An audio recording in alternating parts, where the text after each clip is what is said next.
बिस्मिल्लाहिर्रहमानिर्रहीम। अस्सलाम वालेकुम my YouTube friends and family. कैसे हैं आप सब लोग? उम्मीद करती हूँ आप सब खैरियत से होंगे, ठीक होंगे। एंड आज की वीडियो जो है वो बेबी गर्ल्स के एप्लिके ड्रेसेस हैं, टुक के ड्रेसेस हैं, फ्रॉक्स है मोस्टली। एंड इक्का दुक्का कोई शर्ट होगी, वरना मोस्टली फ्रॉक्स ही हैं और बहुत ही प्यारे लगते हैं इस तरह के सिंधी एप्लिक के dresses. I love this types of dresses और पर्सनली मुझे भी एप्लिक बहुत पसंद है। एंड छोटी बच्चों के एप्लिक के ड्रेसेस तो और भी प्यारे हैं, खूबसूरत लगते हैं और यूनिक लगते हैं बड़े ही। और ये तमाम डिज़ाइंस आप लोग देख सकते हैं, आखिर तक वीडियो देखिएगा क्योंकि एंड तक तमाम डिज़ाइंस और सारे डिज़ाइंस जो है वो न्यू है, लेटेस्ट है और खूबसूरत एंड प्यारे भी हैं। ये देख सकते हैं आप लोग, थोड़े हैवी भी हैं एंड कुछ सिंपल भी हैं।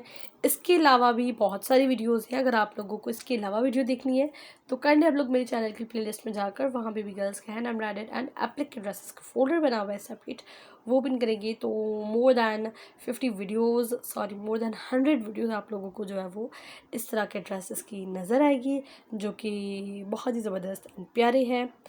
ये थी आज की वीडियो। मैं मतलब आपसे एक नेक्स्ट एंड अमेजिंग वीडियो में, तब तक के लिए अपने प्यारों का बहुत सारा ख्याल रखिए। अल्लाह हाफिज़।